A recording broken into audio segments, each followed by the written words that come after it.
that all went a bit pear-shaped, didn't it? So what's happened, we were out filming, home's that direction, and we've just had thunderstorms come through, hit the track. So we sat and had a cup of tea, just had a break, let the water run off, try and let the tracks dry out before we had a go.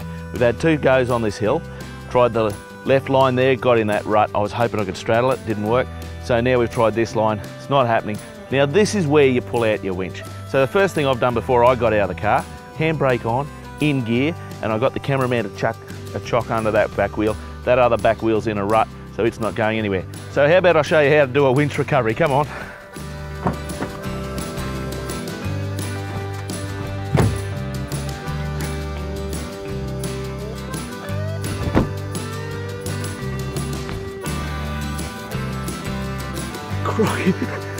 I'm going to be joining you in a second. Righto, now what I've done, I've formulated a plan and worked out exactly how I'm going to recover the vehicle. I've selected a really nice tree up there, it's a beauty. That's going to be my anchor point.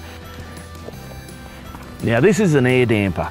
The beauty of these is they're like a parachute. And what we're going to do with it, we're going to put it on the winch cable and on the recovery equipment, and if something fails, this is going to help recover that and bring it down to the ground so nobody gets hurt. I'm also going to use my jacket because you can use anything like that as long as it's like a parachute. So we're taking that with us. We're also taking up our tree trunk protector. This is like a big strap that we're going to put around the tree and protect the tree. Let's face it, the tree's helping me get out of a situation. The last thing I should do is go and kill it, eh? And that's going to happen if I was to put my winch cable around the tree directly.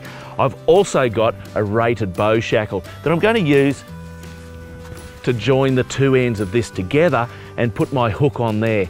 Now, you can go directly to the 2 eyes if the hook on your winch cable is large enough. This one's not. That's why we're going to use the rated bow shackle. Come on, let's go and hook it up. Loading up like a I am. Billy goat time. I'm just going to chuck this around the tree. Give the tree a hug. I'm a tree hugger. All right, now, notice how I've put that nice and low on the tree. Make sure that we don't hurt it.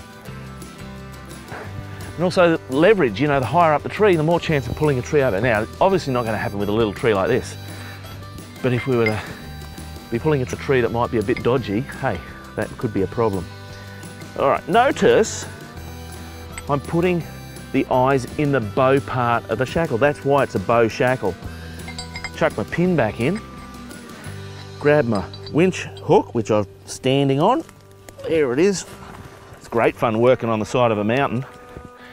See this latch? Really important you have a latch on your hook. It makes sure that things don't come adrift. Hook it on like that. Now that there is set up and ready to start winching off, but I'm going to go and chuck my dampers on. I've got one here, that one which we showed you down there, and I'm just going to chuck my very best Mad Matt jacket over this end here. Right, let's go and put this on, come on. And you noticed I didn't need that, so that means that the winch cable is long enough, but really important, I've actually got about 5 reels of rope still on the winch drum. You always got to have that. Now we put this in the middle third of our cable, and if you've got another one, put another one on. It's not going to hurt. You can't have too many air dampers. It's a great thing.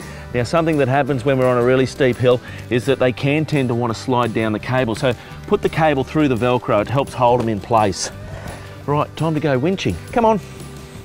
Okay, here we go. Now, I can't get my seatbelt on because it's so steep. Now, a bit of winch in.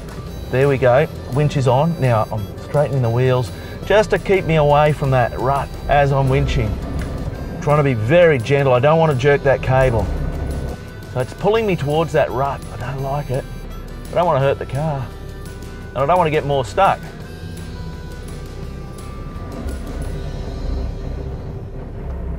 Come on, girl.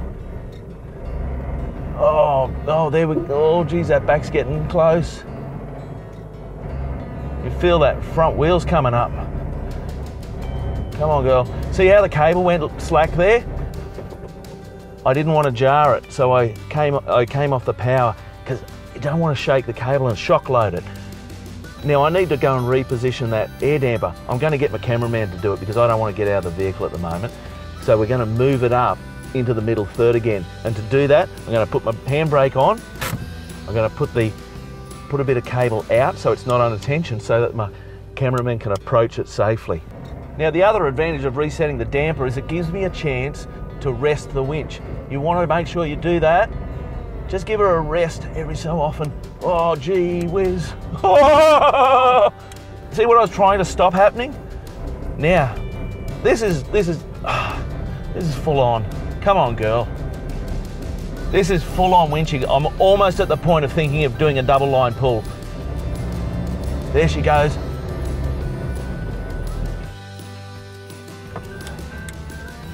All right, we're just gonna have to reset that winch cable in.